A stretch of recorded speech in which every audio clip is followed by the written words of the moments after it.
Hello everyone welcome to Devanjali cooking सांग माने आज आम बनइबा चिकेन कोरमा बहुत ही टेस्टी रेसिपी सांग माने निहाती ट्राए करेंगे। तेज चलते आरंभ करवा यही स्वादिष्ट रेसिपी को। चिकेन रो बहुत सारा वीडियो मो चैनल रे शेयर कर सारी आपण मैंने जब देखी ना प्लीज चैनल को जाइए देखिपारे।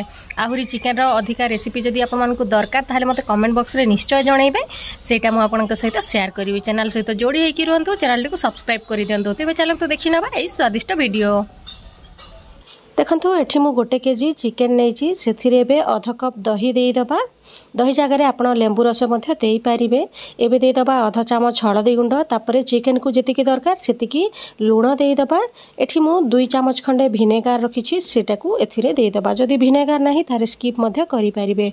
भल भाव में गोलैकी या 10 मिनिट रेस्ट नापी छाड़ीदबा। से भितर चलतु मसला तैयारी करवा। मसला देखु अदा रसुण और कंचा लंका को मु बाटी दूची। देखो ये चलतु कढ़ई गरम करवा। कढ़ई रे देदबा 2 बड़ चामच सोरिष तेल। सोरिष तेल कले बहुत बढ़िया लगी थाए। एबे 2टा तेजपत्र देदबा।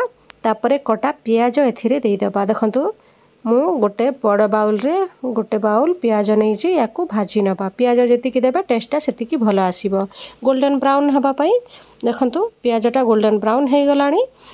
एबे आमे बाटिक रखि मसला को एथिरे देदबा। या किछि समय तार कंचा स्मेल गला पर्यंत भाजी नबा। देखंतु एबे किछि समय भाजी सारलाणी। मसलाटा बढ़िया भाव में रेडी हो गलानी। एबे चलंतु जो चिकेनटा आमे मैरिनेट कर रखी थिले ताकू एथिरे देदबा। देखंतु भल भाव में गोळेई नबा। फ्लेम को एबे पूरा लो करिदबा। लो फ्लेम रे ही याकू गोळेइबा। भल भाव में कसी नबा।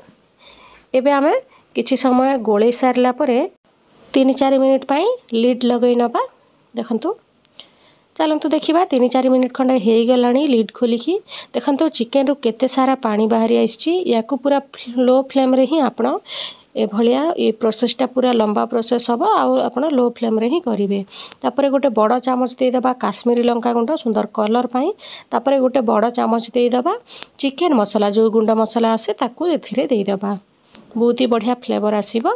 एबे किछि समय कसिकी आहुरी या 5 मिनिट लिड लगई नबा। देखंतु से लो फ्लेम ही रखी थिबे। देखंतु 5 मिनिट खंडे हो गलानी। जो पानीटा आमे बाहरी थिला हमर सेटा धीरे धीरे कमीबा पई बसिलानी। धीरे धीरे चिकेन मध्य सिझिबा को बसिलानी। देखंतु एबे आमे फ्लेम को आहुरी लो करके याकू बसई दबा।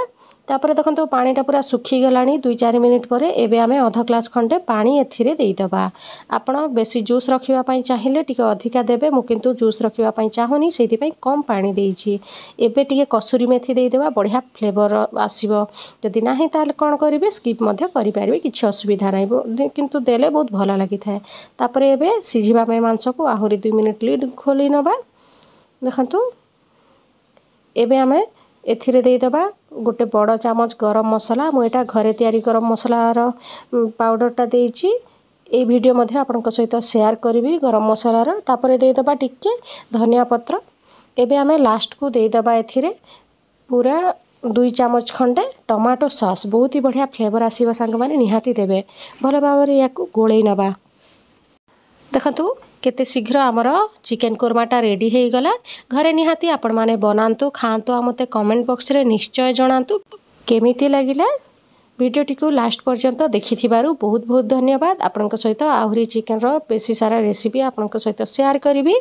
देखा हबो नेक्स्ट वीडियो रे आ गोटे नुवा रेसिपी सहित। Thank you for watching.